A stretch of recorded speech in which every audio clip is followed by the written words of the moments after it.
Right, so welcome back to podcast 2 for Post-Match Point. This was going to be monthly, but we've kind of changed that after we got quite good feedback from the last one, I'd say. I'm obviously with Aaron again, and Billy is the guest again for this podcast. Yeah, so basically we're going to be talking about a few things today. Obviously it's international break, so it's a bit boring, but we are going to talk about the England result that just happened on the Monday. We are recording it on a Tuesday, so we've had a day to think about our thoughts about that. And then obviously we've got a big controversial topic to talk about, VAR, and then another one, social media, and it's pretty much its influence on football. And then we're finishing on financial fair play if we've got time. Yeah, so we've actually got quite a broad range. I mean, the last one was more results-based, what's going to happen. This is more, maybe the future of football and different. This is taking more of like a step back, and it's more about the law of football more than it is actually the football. This is getting deep. I am the law. This is dissecting it and picking out parts that people may or may not like, and we'll discuss. So, England results. We won 5-1. That's 10 goals in 2 games, so we finally learned how to score. But 5-1, I think, was an unfair reflection on the game, and we deserved to win, but only just. It weren't even just that Montenegro were good, because they were still fairly shit, but we weren't amazing, and we looked very, very lacklustre. It was boring as fuck. It was. I think the main thing that came across to me is that in the first 20 minutes, Lee Dixon goes, England are dominating this game. They'd had no shots on target or any shots at all. We just kept possession of the ball.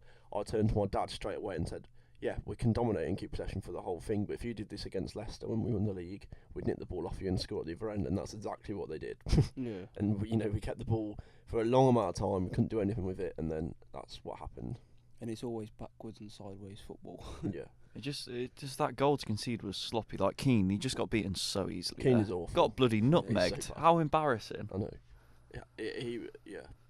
Keane is so poor, and I don't think he's England worthy. If everyone was fully fit, he would not have been playing. No, it'd be Gomez and Stones probably. Even Yeah. Maguire might not even get in the team if they played 4 at the back. Definitely, I think Gomez and Stones look the best. Yeah. And then they'd have Trent at right back. Oh, and yeah. Chilwell at left back, because Rose was awful as well. Rose That was team's mad. Yeah, That's so Rose- young, that team. Yeah. Rose and Ali were our 2 worst players. Oh yeah, Rose was awful from what I watched. He made a massive mistake, didn't he? And they should have scored. Yeah, They he just made hit it several wide. mistakes. And Dele Alli's just absent, like he always is. Doesn't I fucking do think anything. he had like 10 touches of the ball, Yeah. and he tried the back heel pass, which went straight to their defence. He's just, I don't know. I really want him to go to a bigger club in the sense that like Sterling hasn't gone to Pep, and Sterling has been developed a lot under Pep Yeah, earlier. different I player. really hope that that would happen with Ali, because I think he's kind of reached the dead end. He kind of reached potential in his first season, and he's never took that further for Tottenham. So I want to talk about Callum Hudson-Odoi, and for the first 20 minutes of the game. Well, when we were 1-0 down, Lee Dixon was going, Callum Hudson-Odoi, maybe he shouldn't have took this step up yet. And then as soon as that goal where it came off Barkley and went in, he was all over him and going, oh, he's been the best creative player on the pitch. Oh, Lee Dixon can fuck off. He was so contradicting last night and literally was slagging everyone off, and then he changed his mind 10 minutes later. He does not know what he's talking about. He is literally better as a FIFA commentator as he is a real one. Yeah. And He's as shit awful as a FIFA commentator. Yeah, he is shit. I've never liked him, and he's a fucking twat. That's a lot of the hate. But Callum Hudson-Odoi, man of the match Best for me. player. He's the only person every time he got the ball, he'd look forward. Run forward, doesn't he? Yeah, he just was trying to create something, and he did excellent. Hudson-Odoi, right? That's his first. That's his first ever start, senior level, because he's never had a start Never for started Chelsea. Well, no, he Just has. for Not free. in the Premier League. He started in the Europa League. Never Has it? started in the Premier League. There you go. So Sarri is retarded because Ross Barkley got 2 goals and an assist, Yeah. and Hudson-Odoi, man of the match. So, sorry, play your English players. It's not hard. It's really not. Well, I still thought that Barkley was a dubious decision going into this international break, but I think he might have proved. To be honest, it wasn't more how he played, because this season he has improved a lot. I think it was more that he isn't playing, and that annoyed me when you've got players like Aaron Wan-Bissaka playing week in, week out, and Yeah. didn't get in the team. So, and it's the fact that Southgate was like, I'm picking players on form. So how come Hudson-Odoi has got in the team and not like Yeah. like there's so much other players that have not got in the team who will play There's, week in, week out. Southgate got asked about why he's not considering Grealish, and he said that basically because he doesn't play in the Premier League, it's not competitive enough. But he said we don't call up players from the Championship, but Jack Butland's in the squad, and Mason Mount got called up earlier in the season. Yeah, and he's not that good. No, but he's like 19, but he was like what I've watched him in the 2 derby games, like he's not that good. Big club effect because Mason Mount's on loan from Chelsea. Yeah. Oh yeah. Oh my God, how could I forget about that? Yeah, he's a top 6 team. Yeah, so he's always it's all click now. Yeah, clickbait. Yeah. Right, so definitely standout player was Callum Hudson-Odoi, and if I had to pick other players, I would probably say Barkley next. Barkley's positioning was really good in that game. Yeah, I thought. And Sterling again, showing what he's good at. Harry Kane was absent as always, but he does pop up with the goals when you need him. Well, That's Harry Kane. Not that we needed him, but he just kind of got scored one a sweaty anyway. goal. Yeah. Hang on, that just reminds me of another thing that Lee Dixon did that pissed me off. What? Every single time England scored, he said, that's a really important goal. Literally every time. 5th goal. That's it was really important. This game's goals come at a really important time. We were 4-1 up and we're going to win. He's like, this is really important goal because it shows the class of England. Fuck off. No. Yeah, he definitely doesn't sound like he knows what he's on about. No. He sounds like a lot of commentators I can think about. Yeah. Oh, we shot it at the goal and it's Michael Owen. It's gone over. Michael Owen's Oh, he's idiot. As long as you score more goals, you win. The team that scores the most goals will win the match. Right, so we've gone on topic there, gone commentator based. Pickford shouldn't have been in the team really. He's just not good enough. He needs to get back to This Is England. He just has absolutely no confidence on set pieces. No. I've never ever seen him go out and catch them. No. He's always No, away. Yeah. He's a bit flappy, isn't he? Yeah. He does make everything look so. Yeah, no. Every Yeah, dive show. He like probably flings his whole body in the air, and goes like sideways. He's not had a good season, but then, Heaton's definitely the best keeper, but he wasn't going to get played, was he? 'Cause Southgate has contradicted himself, saying that form-wise, we're picking the team on form, but and then contradicts himself. He's like, I want to pick the team from the World Cup. He's done that a few times now. Jordan Henderson is a big topic, and someone actually told me to talk about him because I've, up until the World Cup, always had a very, not necessarily a negative view on Henderson, but maybe he wasn't quite cutting it at the right level. Yeah, he just didn't have that thing about him. I think since the World Cup I might have understood him a bit more, and he definitely offers that leadership on the pitch that I think we lack, and he's better than Dyer. Definitely better 100%. than Dyer. But I think especially at the start of the World Cup, he was actually playing forward passes, and then the Tunisia and Panama game, he looked really good. And then he started to drop off a little bit as the tournament went on, as the passes started going more back. I think he's more willing to take risks on the easier games, but he only ever goes sideways or backwards when we're playing. If we play a big team, trying to play it safe and every the Bayern Munich game, the PSG game for Liverpool, he just passes back. Yeah, he's not going to do a forward pass in those games. He's not a risky. Sometimes He's like the classic defensive midfielder where you just bring it back to him and all they're going to do is pass it back or sideways. Yeah. They're not going to go forward. He is a perfect midfielder if you are safe. Beating Holland 1-0 in the Nations League and you want someone to just keep hold of the ball a little bit better, because I would trust him to keep the ball more than, say, Dyer or Declan Rice, who's inexperienced. Dyer. But I don't know, that you did have that really fucking good ball yesterday. Oh, it was a lovely ball. It wasn't a really good ball, and he did an over-the-top ball to Lingard, I think it was, in the World Cup, which was outstanding. That was amazing. So I think, I don't know, I think he just needs to work on his confidence, that is so hard for England players, because, we'll talk about this later on with social media, but the slating of English players is ridiculous. And that's not just social media, that is just the media in general. Oh yeah, the media in general, yeah. So, but we'll talk about that a little bit later.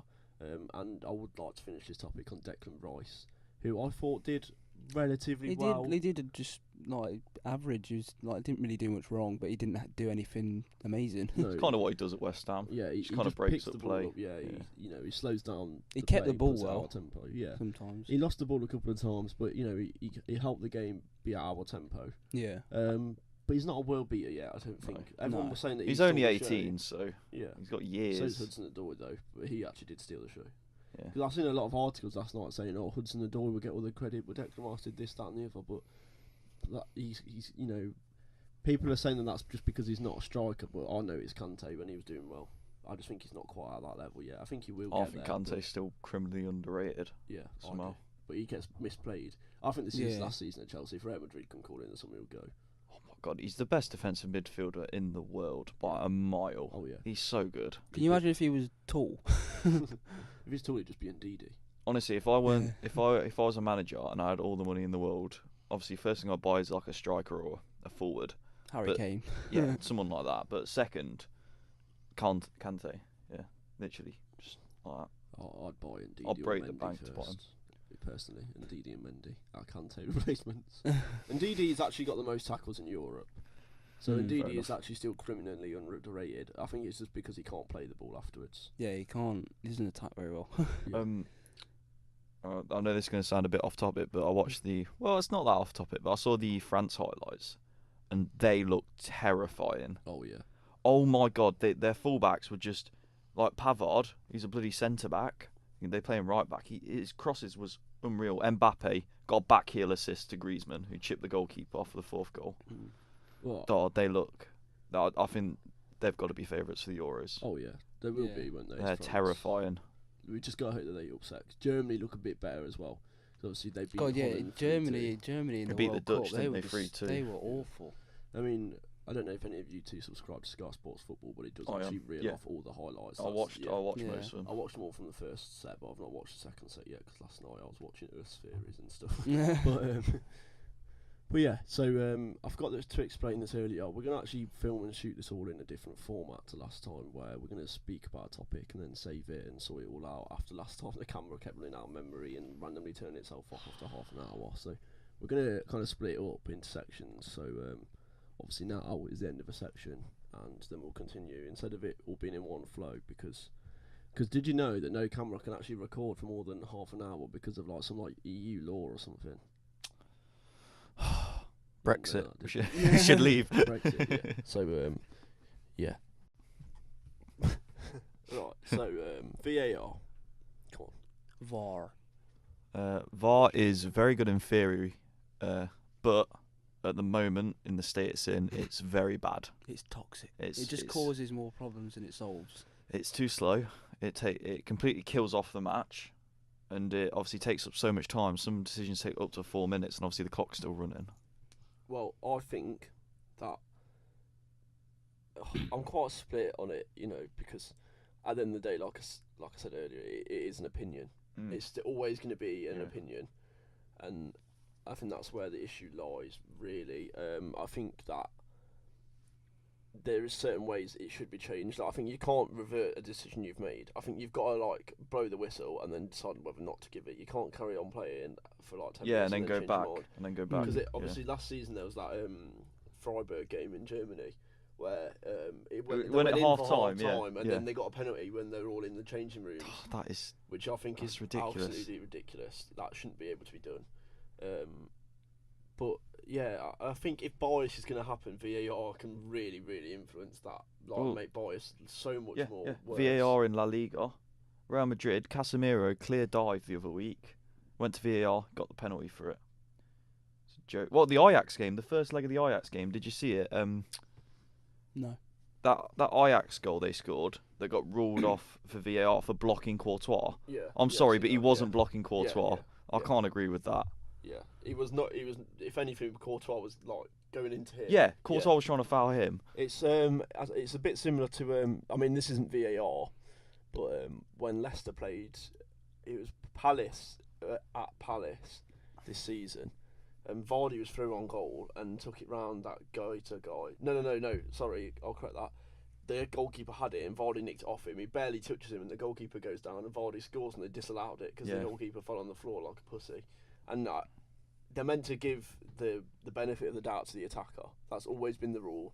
Yeah, they don't if it's a goalkeeper though. The goalkeeper always gets whatever they want. It's bullshit. But I think VAR they need to copy rugby pretty much. I think definitely they need to show the replay on the screen because the crowd atmosphere, all the boos and cheers. It doesn't affect rugby. They always do it in rugby, but at the end of the day in rugby, the ref still makes the right decision 96% of the time. Whereas football, I feel like It's like 50-50, isn't it? it's 50. Yeah, it's football's much more opinion based. It's like, especially handballs. Handballs, they need to change the rules on handballs because so many people can get away with it. yeah, because how's a defender supposed to put his arms around his back and constantly block it like that? That penalty they got, Man United got against PSG. Johnson, yeah. I think that was harsh. I can understand why it's given because you are meant to try and touch your arms Yeah. and la-di-da, but he isn't even fucking looking at the ball. Yeah, but you can't even like keep your balance. Like you see some footballers block their shots like that, but at the same time you can't move anywhere because if you'll fall on your face if you do. Yeah, you use your arms for balance. It's just awkward.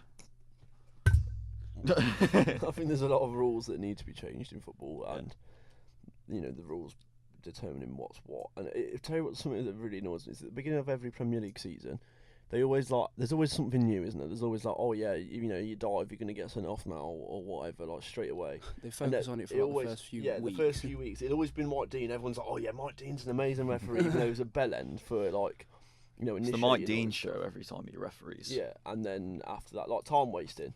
That was like everyone cut down on time wasting. You took age to take a goal kick, you get a yellow card. Now that's gone. It's like no one cares about it again. I went at the Villa QPR match. From the 50th minute they were time wasting, and the ref literally did nothing till like the 85th minute. He booked one player for time wasting, but like literally QPR had the ref in their pocket for the entire match because every decision they'd run towards the ref as well and like compete with it, and they literally like we got booked for like any foul we did, whereas they did like 3 times the amount of fouls we did. But yeah, it's bad. When we played Fulham the other day, it was like that. Every single time Mitrovic, anything happened to me, he'd get in the referee's face and they'd win some it. He what game did I watch? Fulham. I can't remember, but Mitrovic pretty much just stamped on someone and then walked off, and then the other player got booked for it.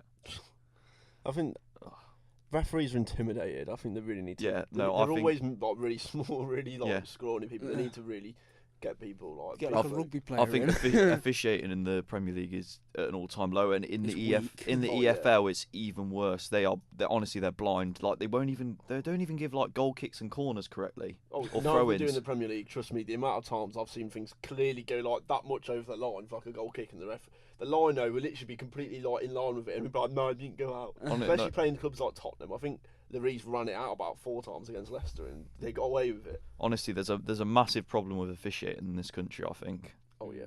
Because everyone complains about the referee, whereas, the World Cup's a perfect example. FIFA called up 0 English referees, but they called up an African referee. Yeah. There's the point. And everyone was saying it's because they don't like England. Well, it turns out it's actually because all our referees are absolutely god awful. It seems to me that the more, important, like the more well known the referee is, the worse they are. Because I thought Clattenburg was quite good. Clattenburg was actually quite a good ref, yeah, and obviously like Howard Webb. We got to look at the ones of the past where they've both done major finals, haven't they? Because they're both good referees. But I think the main thing I noticed is that this season, every single game that I've walked away that Leicester have played, where I've not been speaking about the referee, is when I've never heard of the referee before. When you've got your Mike Deans, you've got your Lee Proberts, whatever. Yeah. They're always the ones that they've done a bad job because you remember them. That's how you remember their names, because they've done a bad job. Yeah. But when God. We had one guy and he'd been doing League One all season. He must have been. It was like Mike Smith, and he must have had to be called up because like last minute or something. So it was really weird. And he came, he got everything spot on, and Leicester won 2-0. And that was the best refereeing I've seen in a long time, and he wasn't a Premier League ref. Well, if there's always a Premier League ref in the Championship, they've done something wrong in the last week, so they get like demoted to the Championship for a week. They're usually they're a bit crap. I find the Premier League referees to be a bit more helpful on skillful players. They blow a lot more fouls for if a skillful player. Because some EFL referees, like if you've got a skillful player, they can get double-footed, and the ref will just be like, yeah, play on. That's not a foul. So. Going back to VAR comes in next season. It's not going to help. No, I think it's going to cause so many problems next year. I'm quite worried. Then it needs major work over the summer. Definitely. It needs to completely change. I'd get rid of half the referees, bring in like a new whole load. Ones that have been trained from the beginning with VAR, bring them all in. Yeah, not ones that currently do it now without it. Yeah, I'd bring up, everyone and just see what happens, but I'm not confident for it at all. No. I already know that it's going to go against Leicester so many times because we've got such shit luck with referees. I mean, we got bad luck with referees. We've got like the most in like the last 2 seasons. Leicester have got like the most red cards by like 5. We've got 5 this season already. Yeah. Jesus. I mean, a lot of them I agree with. I'm not just being biased because a lot of them, like Harry Maguire's recent one. A lot of people are like, oh yeah, but you only that was a red him, card. but it's a red card because it's the Last man tackle, wasn't it? And but then there is other ones that I'm a bit like, right, what the fuck? It's like when Ndidi got sent off for diving last season. It was literally there was contact. He just went down too easy. But in that whole game, there was like so many dives from. I can't remember who it was we were playing. But anyway, they literally dived so many times and the referee didn't give it. Probably Crystal Palace because fucking Zaha spends more time diving than he does fucking than he's sent up. He's so overrated. Some Villa matches. Honestly, we've had 5 or 6 penalties I think this season, but I can already recall 2 games where we should have had a penalty off the top of my head. The Middlesbrough match away, Tammy Abraham literally just got he went for the ball, he poked it past the defender flew straight into him. Ref went play on. Fuming. He's absolutely raging. Fuming when we won 3-0, but so I think we're all in agreement that if you could have VAR or not, I would not have it. Yeah, I would not. I'd rather have the odd decision wrong than have that absolute shambles and ruining the flow. I want to be home from a game at 3 o'clock by 6 o'clock, not fucking 8:30 because of the stupid. The thing is, it's annoying because even when a decision is even clearer, they'll sometimes get it wrong. Yeah, it's even more. It makes it even worse. Yeah, I think it should be on the big screens as well. They shouldn't have to run off to another screen. Yeah. It should be on a big screen. Yeah. Everyone should be able to see it. The referee should make the decision there and then. And there shouldn't be people in a room. The people in the room could literally just be us 3 right now watching TVs. I'm a Leicester fan, you're a Villa fan, you're a Leicester fan. We're watching Leicester Villa. I don't know, fucking James Chester's just tripped up Jamie Vardy. That's a penalty, mate. Yeah, no, it's not. Do you agree? Never. That's a penalty! It's never a penalty. It's 2 against 1, fuck off. Yeah, you lose. So, I don't agree with VAR. That's the bottom line. Same, I agree. I think it. Obviously, they're gonna try and force it and implement it in, but in this current state, it's a disaster. I think it's going to be absolutely disgusting in the Euros as well, just as bad as it was in the World Cup. Oh yeah, definitely. Yeah, so basically now we're going to talk about social media and how bad of an influence it is on current football, and how you say the short-term mindedness of fans, if that makes sense. No, it doesn't make sense. Okay, right. I'm gonna think of how I'm gonna explain this. Basically, the fans only think of the now rather than the future. Yeah. No. Yeah. I get that. I think that's a massive problem on social media. They're they have an emotional response to everything rather than like a level head. Yeah. And they don't think about what they're saying. It's just it's just instant instant hate. As obviously Leicester for a long time have had this Puel out debate until Brendan Rodgers. I've always leant towards Puel out, but I think some of the things that went on around it were ridiculous. Some of the things that people were saying and the way, some of the posts I saw were absolutely toxic. Fans, I could literally just say, I think Puel should go. I understand why people want him in.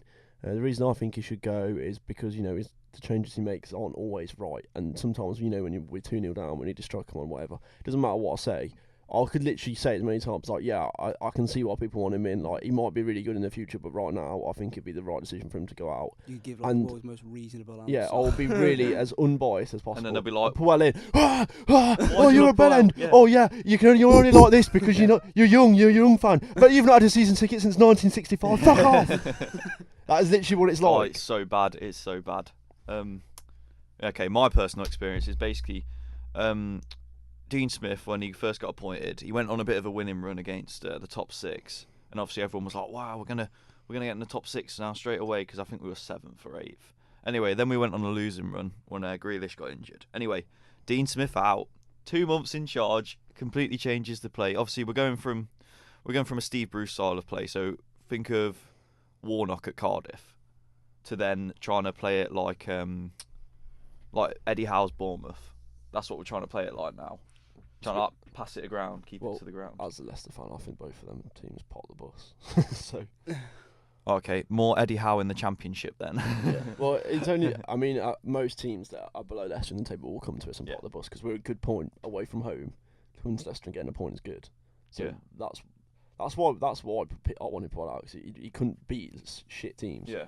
Like, he didn't know how to break down teams that were very well. We just get to the final third and then not know what to do. That was Steve Bruce in a nutshell. We played bottom of the league Ipswich, and they went down to 10 men, and we were somehow disadvantaged from going down to 10 men. We somehow got worse because they went down to 10 men. They parked the bus. It's just, but yeah, they were saying, everyone on social media was like, Dean Smith out, we're going backwards, blah blah blah. And now, anyway, we've got 4 wins in a row, and now we're 6th in the league, and now everyone's they've all gone quiet. So Yeah. Well, that says it all. Yeah, I know, man. I'd say not just social media, but the media obviously has a big influence. Oh, the media's. And how why can't they just get on the back of English players? England, like yeah. Sterling, the criticism was very unfair at the World Cup. He wasn't playing amazing, I get that. But why did they have to rip apart his tattoo? That fact that he bought his mum a house. That was nothing. I'm sorry, but if I bought my mum a fucking house, I'd be proud of myself. My mum would be proud of me. Why is that an issue? I know, it's everyone though, ain't it? It's like they all just get so much hate. Yeah. They literally they have like a poor performance, and it's like England in disarray. Well, World Cup, they leaked the England team sheet in the press. Why would you do that for your own country? Oh, it's so bad. Them bloody journos. Oh, the media's a joke. Yeah, get out. No one likes the media. Well, I like the media. I think. Well, I'm doing media, of course, but I don't like. You're taking it to make it better. Yeah, but I think. I mean, obviously, the news needs to be negative sometimes. With every single news story, there's a bit of conflict. Someone somewhere will be getting annoyed with any piece of news that comes out. Anything you say nowadays will always get. Oh yeah. You've got to have like. Always gonna have an opposite reaction. Yeah, you've got to have a neutral position, I think, if you're doing a news article. Yeah. Well, if I say, "Oh, I like having a penis," there's going to be someone somewhere going, "Well, not all of us are born with a penis." Like, like that is the modern day. But I just feel like there's not enough positive stances. There's no positivity. No. It's like you try. Our country is so depressing. You try to be positive, and all you get is hate. I think.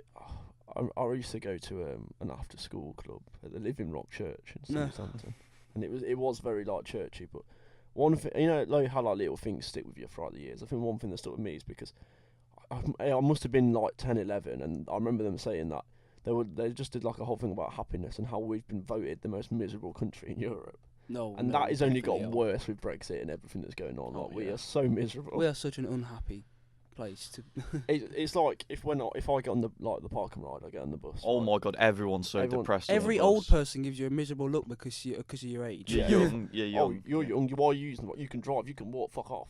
I'm not fucking walking from Stanton to Leicester. it's they don't understand. Sometimes right, I will get on the bus and it'll be moving and I've got shit balance, and it's so hard. And there's spaces at the front. And, there's only like one stop left. So I sit at the front because what's the point? I don't really want to like try and manoeuvre my way up the bus and like get dragged around. I sit at the front and then everyone else who gets in the bus then will full on stare at me. Right? I always get stared at for sitting at the front. Yeah. One time, me and my I'll uncle, happily move for an old person. Yeah, I've moved several times. Yeah, I've moved before. It's fine. My uncle had a hernia. He'd probably be watching this. And I remember some woman on the bus when we got the parking ride to one Leicester game. And some woman really out loud was like some little girl was like, "Oh, why are there men sitting at the front?" And she was like, "Yeah, well, not all men let women sit down," and like really loudly, like your typical middle class. But where's your equality there? Yeah, what you want equality then? Do one, but like why should we have to get up? You're fully fit. I'm not. I mean, obviously I can't presume that because she might have a peg leg or something. I don't know. But like. That's just out of order. What makes her deserve that seat more than me, and more than my uncle, who obviously wanted to sit down and was in some form of pain. Yeah, and they don't know that. It's society today. It's only going to get worse with Brexit, whatever happens. Yeah. If we leave or if we remain, either way, there's going to be so many problems. Yeah. There's going to be a huge backlash. At least we still have our football to complain about the referees and VAR and England.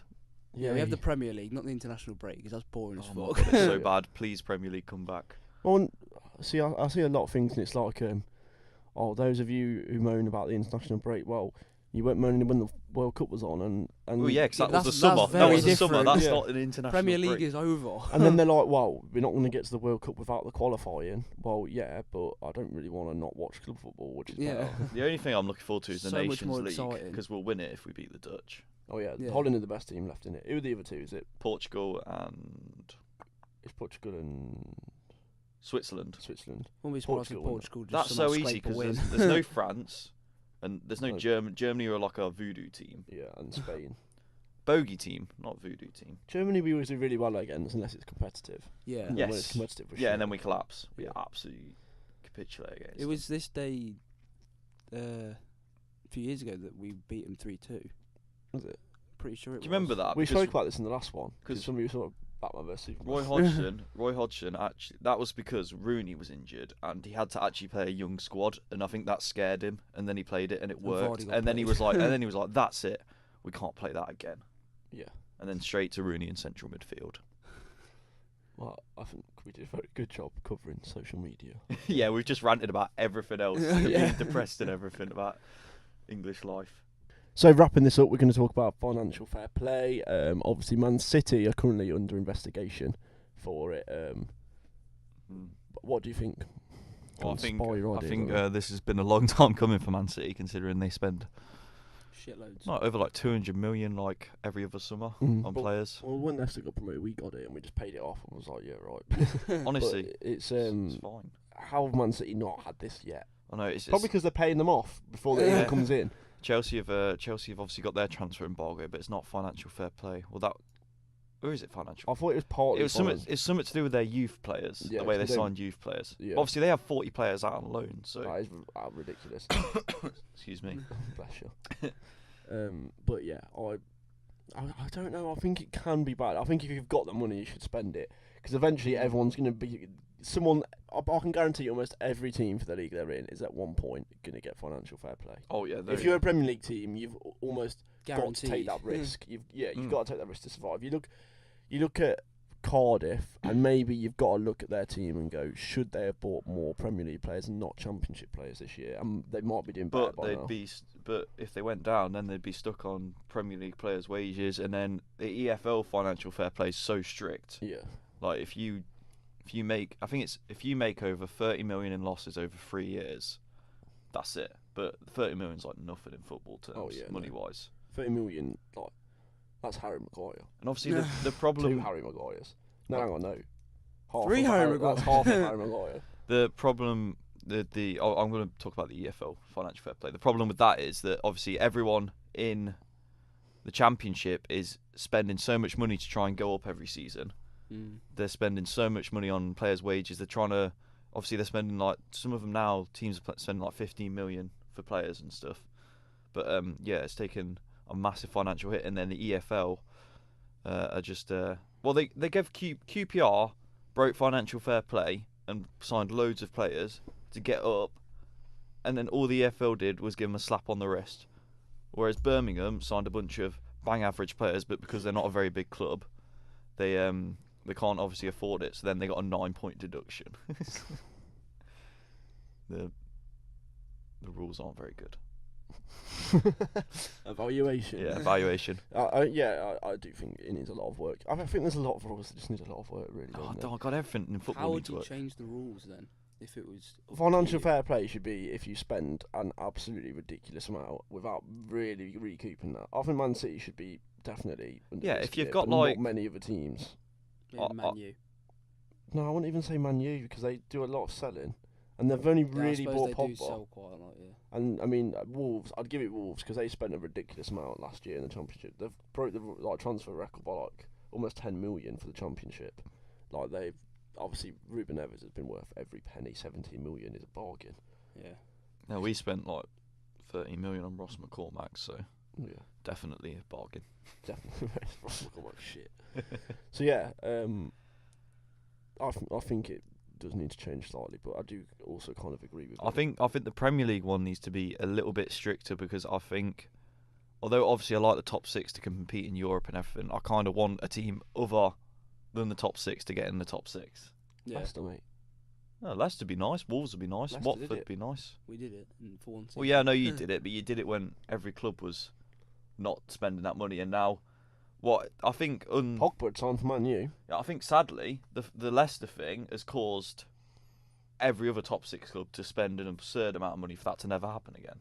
Do you think? And it's created a massive rift. Yeah, because it's just a battle for 7th place now, isn't it? Yeah, you're right. Next season, Leicester will be going. Let's get 7th place. I hope that 2 teams get in the top 6 next season, but it won't happen. 2 different 6 teams. teams will get in the top 6 No, next 2 season. If Wolves 2 get the same different backing- teams other than the normal top If 6. Wolves get the same backing they've had so far, then they'll do it. Wolves I are think looking promising. Tottenham will flop. I 'Cause really think Tottenham are going to even, flop. Tottenham flop every season. They just manage to scrape a few points Yeah. from nothing. Tottenham do very well at achieving absolutely nothing. Yeah. Always bottling it. Yeah. Even 10 years ago, they're like Spurs would finish mid-table or like top 4. It'd be like completely They're random. nothing Yeah. special, are they? It's Like just- Bale would play for them, they'd get 4th, Mm. and then the next season they get 7th. Obviously, Man City only just got founded 10 years ago, Yeah. and then Chelsea were founded 5 years 15. before that. Yeah. But yeah. So, I think we've done this in quite a good timing, Yeah. to be honest. Yeah, No 36 camera problems minutes. yet. As of yet, yeah. As of yet. I mean, obviously the audio doesn't record this, but you've got me and Aaron shouting down the mic halfway through on camera. So we've even got that to look back on and laugh. But I want to thank my co-host and Billy for turning out again. Oh, thanks, man. I Um, enjoyed it again. The next episode will probably maybe a bit more detailed, as we'll have Premier League to talk about. Lots Lots yeah, of Premier results. League's more exciting. Yeah. And just so you know, this is a little disclaimer, but there is going to be a new podcast starting soon as well on this channel, and it will be called The Vox Office, and it will be about films and TV instead of about football, where it will be me and anyone. There's not going to be a co-host for that. Ooh. I imagine that these two will feature the most anyway. We get to talk because- about movies. Yeah. That'll be fun. And I intend on them to be out soon. Without being really, really discreet, and I guess Endgame's going to be the thing we're going to be talking about. Endgame will be the massive thing we're talking about, and the schedule Before and after. before and after, yes. These are going to come out hopefully weekly now. At least one or the other will be coming out. I'll be trying to be getting one out every 7 days. I mean, that can sometimes not be possible, but where I can, I will. And I'm gonna. I mean, when we have the time, this will be happening. We'll get them both out in a week, but currently it's gonna kind of be one or the other, depending on what's going on. So, if the only time that we might not, have them both together is if, say, if Man City win the league on the week starting like April 20th or 19th, whatever it is. They win it on that week, so like 2 weeks before the end of the Premier League, then we'll do a podcast on that. But then also at the end of that week is obviously when Avengers Endgame comes out, so we'd have that as well. So we'd have 2 separate ones. So yeah, I thought I'd leave that there. So I look forward to seeing you in that if that's what you're interested in. If not, then you can still use this platform for football. And in the future, if they do both go well, we might end up getting a video games one or music or whatever. God, we're going to be like the Joe Rogan podcast. Yeah. Because I did want to make it more broad, but then I also thought every single one's gonna end up being like ridiculous. Yeah, it would. I wouldn't be able to keep consistent topics if I changed it. Oh, definitely not. Because then I actually came up with this full blown pitch, post-match pint, and it was easy to get all the branding out. I just knew what I wanted with it straight away. And obviously I can't talk about films with post-match pint. Yeah. Just like I couldn't talk about football with the Vox Office. So that's why that's split. Anyway, this is probably for the start of the first Vox Office podcast, which we might be talking about Endgame because there's not lots going on in cinema. Maybe Shazam. Yeah, maybe Shazam. Shazam. Which does actually look pretty good. Yeah, I'm really want to do like an evaluation of the MCU so far, before and future, and on that one we'll have probably topics that will take up the whole video instead of like having it so it's split. We'll have it so we have one whole podcast, and it would be like fan casting the Fantastic Four, for example, where we say, oh, I want Joe Richards to play Reed Richards, like and stuff like that. So we'll you're right, Finn. yeah, we'll. I'll talk to you about that in the box office, where I imagine one of these two would definitely be, and many, many more people. So thanks for watching today. Thanks to Aaron and Billy. It's alright, man. And It's alright, bro. we will see you in the next one. Ooh.